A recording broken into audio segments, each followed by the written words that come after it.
Hello! And welcome back to another episode of the Hannah and Dave Happy Hour! We are on episode 4. That's crazy. Can you believe that? I'm proud of us. You know what? I'm proud of us. We deserve a pat on the back. I'm gonna do you, you can do me. 'Cause that's an accomplishment. 4 episodes. That's crazy. This is episode 4, so we're saving the best for 4th. We've got cooking. We've got funny sketches. Cocktails. Comedy. That's the same thing as funny sketches. We've got music, but first and foremost, I've got an animal fact. This is Animal Facts with Hannah! Did you know that cats can't taste sweet? No way. Yeah. Our cats lick gummy snacks. I know. all the time. What are they licking it for anything. then? I don't know what they're tasting in it, but they're probably tasting maybe the salt in it. I'm gonna say, so is everything animal overtly and salty gelatin. to them? Like way too salty in a cat's mind? Like, you think a cat, like, we're feeding a cat their food and they're like, hey, puh, this is too salty for me, It's probably human. not salty enough. But there's no sweet, so they're only salt. Yeah. That's all they want. That's all they love. On the flip side, cats can taste things that humans can't taste. Like what? What can humans not taste? Well, this is going to be crazy. Are you ready for this? Of course This I'm is ready. the real fact. They taste something called adenosine triphosphate, ATP, which is the compound that supplies the energy in every living cell. They can taste energy. Is that why they, like, know if you're feeling sad or happy? It's because they Maybe. can taste They can taste it in the air. What is that? Pheromones? Pheromones, Not hormones. hormones, serotonin Hormones, too. phones. I mean, every time we cuddle, Dale comes right up. Yeah, but isn't that crazy? I wonder if that means when they eat something that's alive and then they eat it and it's dead, if they can actually feel the energy Death leaving the cells. animal. Ooh, that tastes like death. Yeah, that tastes like energy. God, that makes cats even more villainous now. Yeah, but also cool. Just imagine anything. I mean, our cats don't kill animals. They're pretty afraid of other animals, honestly. Yeah. Like bugs and stuff. They're not gonna kill any other like real animals. I don't know what they would But do. my if they cats, saw a my squirrel. cats growing up would like kill birds and stuff outside, and now I just think that every time Rudy killed a bird, he would just bite into its neck and be like, "Yes, Yeah. that's like a the taste of vampire. death." Actually, he probably sounded like, "Yeah, that's the taste of death." That's what he sounded like? That's for sure what Rudy Okay, sounded that's like. Rudy. There's your crazy fact for this episode. Wow. Thanks. You're welcome. Stay tuned. More fun stuff. Triphosphate? The What? cat heard we were talking about him. What's up, everyone? Dave here, back with another episode of The Cooking Corner. Today, I'm making bagels. Bagels take a long time, but it's totally worth it. So this is going to be a 2-day process, actually. I'm just going to give you the first part right now. We're going to come back tomorrow, bake them up, and it's going to be delicious. And this recipe is going to make a half dozen.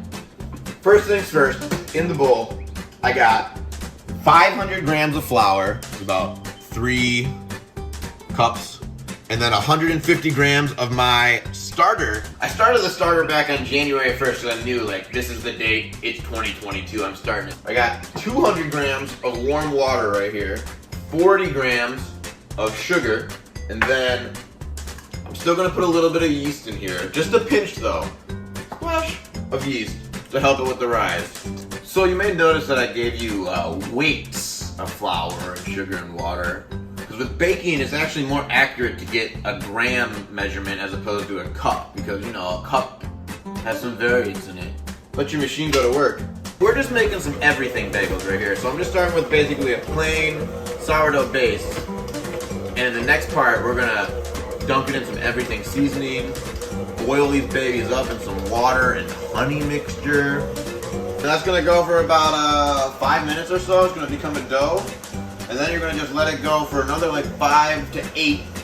Get a little bit tackiness to it, but it still has, you know, pull to it. It's sticky, but it's not going to stick to your fingers. So we'll check in on that in a little bit. So the first 5 minutes has passed. You saw that was in a dough form, but that's not done yet. Now we're going to put some salt in here. Because you don't want to put the salt in before because it might kill your yeast.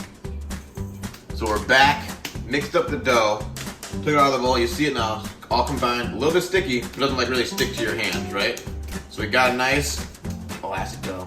Tray, we can get rid of our thank you sidekick. Throw it in there.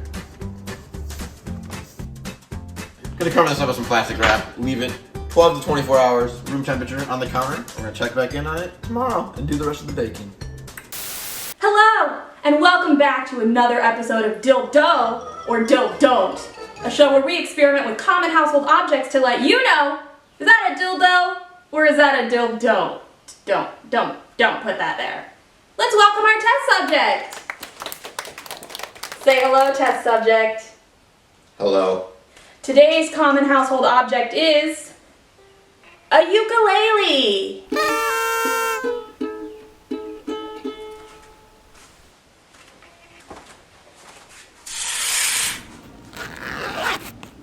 Ooh!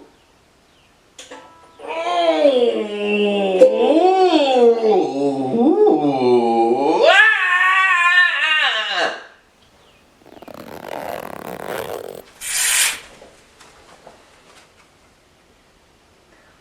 Well, there you have it, folks. It's a DILDon't. We're back to day 2 of baking these bagels. The dough has risen for about 12 hours and it's nice and big. Yeah, this dough smells so sourdoughy, yummy. I'll get this into 6 pieces and I'm going to show you how to shape this bagel.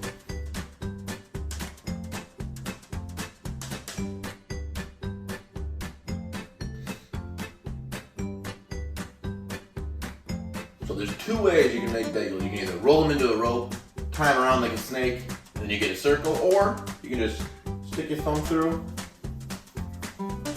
shape them up. Boom. Beautiful bagel.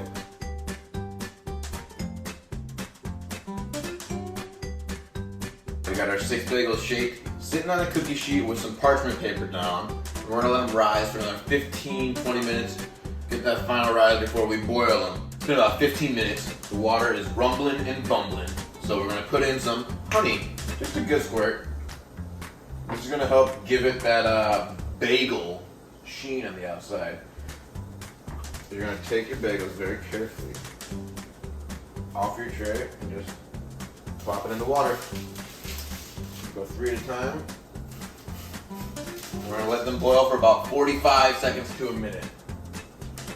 This is the stage that takes it from just being a bread that's shaped like a ring to being a bagel.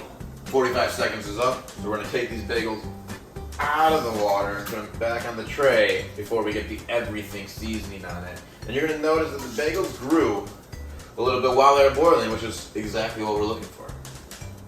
So while the other 3 are boiling right now, I'm gonna get these everything out. I'm gonna take a bagel, I got this bowl of everything seasoning right here, and I'm literally gonna just flip it over into it, give it around in it, and then back onto the sheet tray.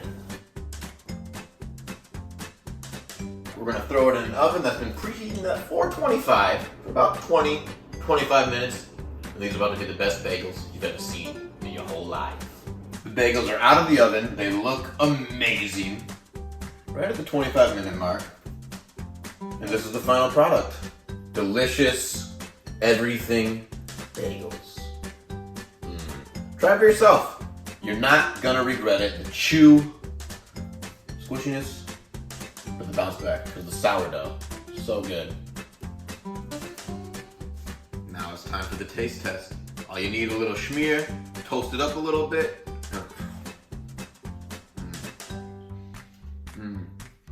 Just the chew. And you can taste like that sourdough, that kind of fermented flavor that you get in a sourdough bread right here in these bagels. Great American pastime right here, eating bagels and cream cheese. This is good stuff. Try it for yourself. Thanks for watching.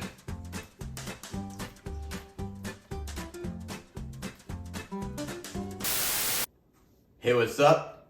My name is Rodney Littlefin. I'm 19 years old, and I'm gonna be the best beatboxer in the world.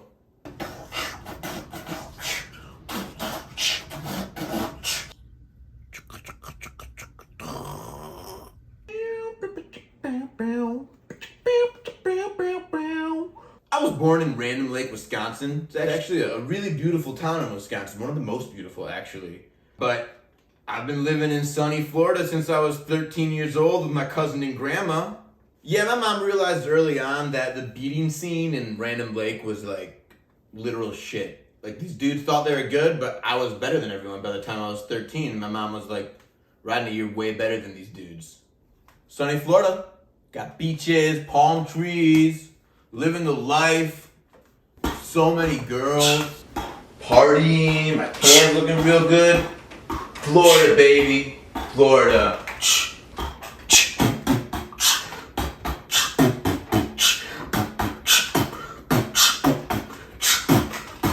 Yeah, it's kind of hard to talk about because I haven't been back to the lake since she sent me here. Just do something. Say something. Hi, my name is Shelby. I'm Rodney's cousin. He's been living here with us since he's been 13 years old. She told me it was best for her and for me to come live with my grandma and my cousin here. It's been 6 years now. I used to have my own room. He just kept getting in trouble back in Wisconsin. Him and all of his freaking idiot friends always doing dumb shit. Yeah, not because of the stupid COVID curse. I'm never getting back to Wisconsin. Never gonna be able to see my boys Ronnie, Johnny, Tommy, Snotface, Two Hands, Left Foot, Weasel Eye, Jericho, Mr. Monopoly. Those are my boys though. Miss you guys. And Rodney got labeled a sex offender. Yeah, he's a real pervert. Can't say that. Can't say that. But you are. I was pantsed. If you were on a playground and I pantsed you, who's the pervert? You or me? You. Exactly. Exactly. You're a pervert. Shelby, just don't say that! And then the trip to grandma's got a little bit extended because mom had an important business trip or something. And so I'm still here. Right before COVID hit, Grandma went on a backpacking trip through Australia, but then she got stuck there, and I'm stuck here. Is that enough? Is that good? Is that okay? Okay, fine. Give me my $10. Shelby.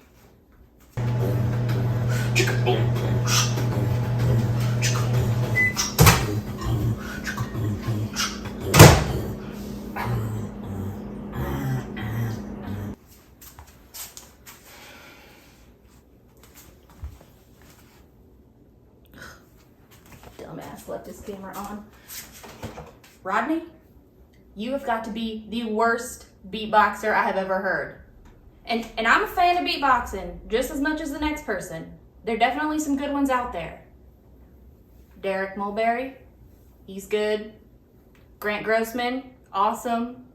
My personal favorite is probably Lloyd because he's super fast. But you, Rodney, you suck. You're not even in my top 5.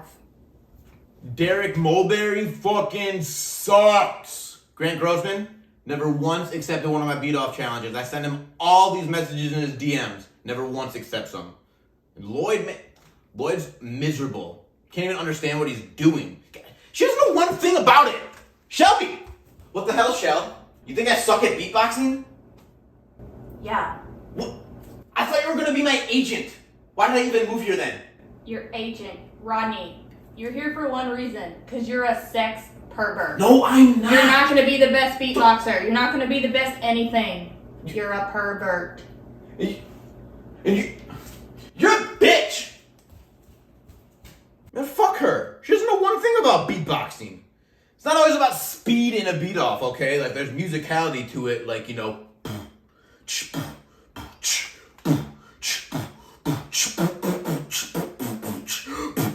gotta build those layers.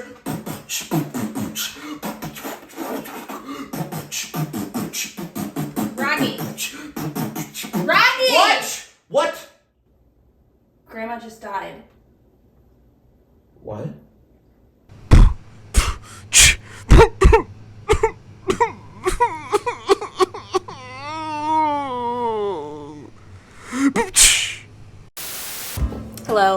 and welcome to the part of the show where I make a cocktail.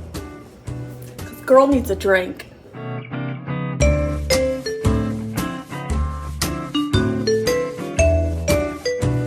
This cocktail was created simply out of things I already had in my house. Because I was like, I need to use that, I need to use that, I need to use that. So, we are going to be making what I am calling the citrus ginger binge. Because you're going to want to binge drink this drink. It's so good. Consume responsibly, of course. But I guess you could make it non-alcoholic, but that wouldn't be fun or as good. I can't speak for the non-alcoholic version because I'm just making it with 3 kinds of alcohol because that's what we do. Here's what you're going to need. Lemon, ginger, simple syrup, triple sec, elderflower liqueur, vodka, lemon lime soda, and a shaker of ice. And a very cute, adorable glass. Okay, let's begin. You're gonna need 1 ounce of vodka. Spills over, you put a little bit more in there. I won't tell. You're also gonna need half an ounce of elderflower liqueur. It sounds weird, but it's great. If you don't have elderflower liqueur, you should buy some. It's so good in champagne. Ooh, thunder. It was a dark and stormy night. And then the same amount, half an ounce of triple sec. I've also got that ginger that I've peeled and sliced up really small. I used a mandolin, but you can just use a knife. Just be very careful about that much. A wedge of lemon, as well as a good squeeze of lemon juice. I freaking love lemon in my cocktails, and lemon and vodka I think just go so well together. Is that it? Yeah. Oh, simple syrup. Half an ounce. Boop. Now we can shake. We're actually not straining this cocktail. We are just going to, it smells so good already. We're actually just going to pour it into the glass with the ice because, you know, I kind of want those little bits of like ginger floating around in there because you can eat them and they're yummy. If you don't like to eat them, just, I guess, strain it and put more ice in it. And then we're gonna top it off with our lemon lime soda. And look at that. Look how beautifully refreshing this looks. It smells divine, but let's give it a taste.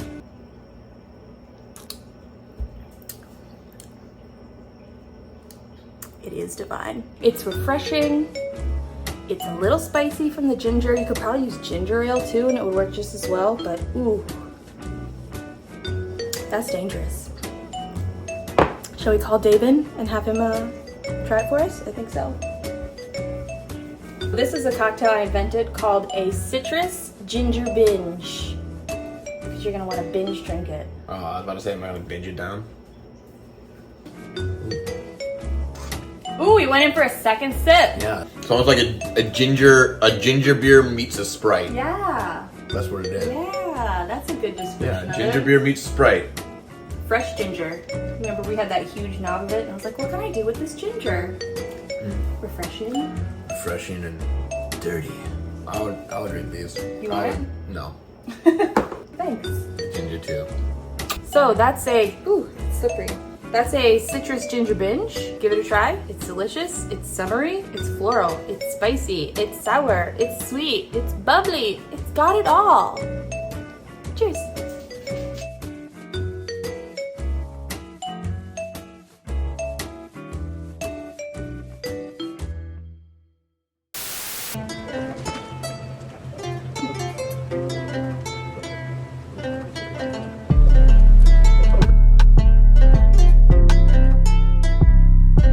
Don't get in my way when my mind is working magic. Couple hits from the J. This verse is about to be fantastic, like a script of a play. Each word is placed right where I planned it. I just licked a razor blade, but there's no need for you to panic. I'm crazy, or better yet, let's say I'm unique. week. My mind is racing so fast, it's like Usain Bolt's feet. Don't need no code to cheat, cause I'm ahead of the game. My gears are constantly turning just like a bicycle chain. Cause on the roadmap of life, gotta keep rolling along. Rejection never is nice, it helps you grow to be strong. I got a field full of thoughts, they're floating all in the air. I need to find a place to store them, need some Tupperware. Leftovers always taste better than the original meal. The world's a fine aged cheddar and we're all part of the wheel. You mold your universe together, every river, every creek. You may think that I'm untethered, like I said, I'm unique. I'm so YOUNEK, I even spell unique in a unique way. I'm the queen of the quarantine, trying to keep my hands clean, not worried about a vaccine. Gain another 15. You wanna mimic my mind? It's technical technique. You wanna finger my strings? I turn the other cheek. I'm a masturbator, a careless crusader. From 6 feet away, I just look even greater. I shit glitter and rainbows. It hurts, but it's cool. My pee is revered at the public pool, just like a sugary soda. I'm the top of the charts. I'll be signing those deals. You'll be smelling my farts. I'm the New York skyline. I'm a supernova. The refreshing taste of Coca-Cola. I'm the albino rhino, the colossus of roads. All 282 rules of Hammurabi's code. I know the world is different and bleaker seems the road, but just keep trucking down it. You know that life's a load. Make way for best and brightest. Make way for country chic. Who's to say I'm not the rightest when I say I'm unique?